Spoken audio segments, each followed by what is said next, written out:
The Adventures of Tom Sawyer, Chapter 11, Conscience Racks Tom.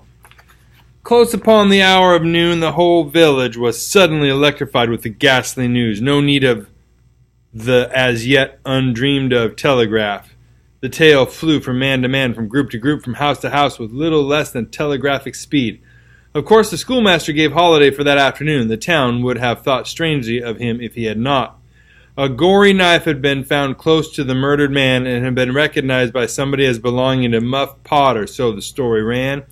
And it was said that a belated citizen had come upon Potter washing himself in the branch about 1 or 2 o'clock in the morning, and that Potter had at once sneaked off. Suspicious circumstances, especially the washing, which was not a habit with Potter. It was also said that the town had been ransacked for this murderer. The public are not slow in the matter of sifting evidence and arriving at a verdict, but that he could not be found. Horsemen had departed down all the roads in every direction, and the sheriff was confident that he would be captured before night. All the town was drifting toward the graveyard. Tom's heartbreak vanished, and he joined the procession, not because he would not 1,000 times rather go anywhere else, but because an awful, unaccountable fascination drew him on. Arrived at the dreadful place, he wormed his small body through the crowd and saw the dismal spectacle. It seemed to him an age since he was there before. Somebody pinched his arm. He turned, and his eyes met Huckleberry's. Then both looked elsewhere at once and wondered if anybody had noticed anything in their mutual glance. But everybody was talking and intent upon the grisly spectacle before them. Poor fellow! Poor young fellow! This ought to be a lesson to grave robbers. Muff Potter will hang for this if they catch him. This was the drift of remark, and the minister said, "It was a judgment. His hand is here." Now Tom shivered from head to heel, for his eye fell upon the stolid face of Injun Joe. At this moment the crowd began to sway and struggle, and voices shouted, "It's him! It's him! He's coming himself!" "Who? Who?" from 20 voices. "Muff Potter!" "Hallo, he stopped! Look out, he's turning! Don't let him get away!" People in the branches of the trees over Tom's head said he wasn't trying to get away. He only looked doubtful and perplexed. "Infernal impudence," said a bystander. "Wanted to come and take a quiet look at his work, I reckon. Didn't expect any company." The crowd fell apart now, and the sheriff came through, ostentatiously leading Potter by the arm. Poor fellow's face was haggard, and his eyes showed the fear that was upon him. When he stood before the murdered man, he shook as with a palsy, and he put his face in his hands and burst into tears. "I didn't do it, friends," he sobbed. "Upon my word and honor, I never done it." "Who's accused you?" shouted a voice. This shot seemed to carry home. Potter lifted his face and looked around him with a pathetic hopelessness in his eyes. He saw Injun Joe and exclaimed, "Oh, Injun Joe, you promised me you'd never—" "Is that your knife?" And it was thrust before him by the sheriff. Potter would have fallen if they had not caught him and eased him to the ground. Then he said, "Something told me if I didn't come back and get—" He shuddered, then waved his nerveless hand with a vanquished gesture and said, "Tell him, Joe, tell him. It ain't any use anymore." Then Huckleberry and Tom stood dumb and staring and heard the stony-hearted liar reel off his serene statement, they expecting every moment that the clear sky would deliver God's lightning upon his head, and wondering to see how long the stroke was delayed. And when he finished and stood alive and whole, their wavering impulse to break their oath and save the poor betrayed prisoner's life faded and vanished away. For plainly this miscreant had sold himself to Satan, and it would be fatal to meddle with the property of such a power as that. "Why didn't you leave? What did you want to come here for?" somebody said. "I couldn't help it, I couldn't help it," Potter moaned. "I wanted to run away, but I couldn't seem to come anywhere but here."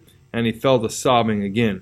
Injun Joe repeated his statement just as calmly a few minutes afterward on the inquest under oath, and the boys, seeing that the lightnings were still withheld, were confirmed in their belief that Joe had sold himself to the devil. He was now become to them the most balefully interesting object they had ever looked upon, and they could not take their eyes from his face. They inwardly resolved to watch him nights when opportunity should offer, in the hope of getting a glimpse of his dread master. Injun Joe helped to raise the body of the murdered man and put it in a wagon for removal, and it was whispered through the shuddering crowd that the wound bled a little. The boys thought that this happy circumstance would turn suspicion in the right direction, but they were disappointed, for more than one villager remarked, "It was within 3 feet of Muff Potter when it done it." Tom's fearful secret and gnawing conscience disturbed his sleep for as much as a week after this, and at breakfast one morning Sid said, "Tom, you pitch around and talk in your sleep so much that you keep me awake half the time. Tom blanched and dropped his eyes. "It's a bad sign," said Aunt Polly gravely. "What you got on your mind, Tom?" Nothing I know of," but the boy's hand shook so that he spilled his coffee. "And you do talk such stuff," Sid said. "Last night you said, 'It's blood, that's what it is.' You said that over and over, and you said, 'Don't torment me so, I'll tell.' Tell what? What is it you'll tell?" Everything was swimming before Tom. There was no telling what might have happened now, but luckily the concern passed out of Aunt Polly's face, and she came to Tom's relief without knowing it. She said, "Sho, it's that dreadful murder. I dreamt about it most every night myself. Sometimes I dream it's me that done it." Mary said she had been affected much the same way. Sid seemed satisfied. Tom got out of the presence as quickly as he plausibly could, and after that he complained of toothache for a week and tied his jaws up every night. He never knew that Sid lay nightly watching and frequently slipped the bandage free and leaned on his elbow listening a good while at a time, and afterward slipped the bandage back again to its place. Tom's distress of mind wore off gradually, and the toothache grew irksome and was discarded. If Sid really managed to make anything out of Tom's disjointed mutterings, he kept it to himself. It seemed to Tom that his schoolmates never would get done holding inquests on dead cats and thus keeping his trouble present to his mind. Sid noticed that Tom never was coroner at one of these inquiries, though it had been his habit to take the lead in all new enterprises. He noticed, too, that Tom never acted as a witness, and that was strange, and Sid did not overlook the fact that Tom even showed a marked aversion to these inquests and always avoided them when he could. Sid marveled, but said nothing. However, even inquests went out of vogue at last and ceased to torture Tom's conscience. Every day or two during this time of sorrow, Tom watched his opportunity and went to the little grated jail window and smuggled such small amounts of comfort through to the murderer as he could get a hold of. The jail was a trifling little brick den that stood in a marsh at the edge of the village, and no guards were afforded for it. Indeed, it was seldom occupied. These offerings greatly helped to ease Tom's conscience. The villagers had a strong desire to tar and feather Injun Joe and ride him on a rail for body snatching, but so formidable was his character that nobody could be found who was willing to take the lead in the matter, so it was dropped. He had been careful to begin both of his inquest statements with the fight, without confessing the grave robbery that preceded it. Therefore, it was deemed wisest not to try the case in the courts at present.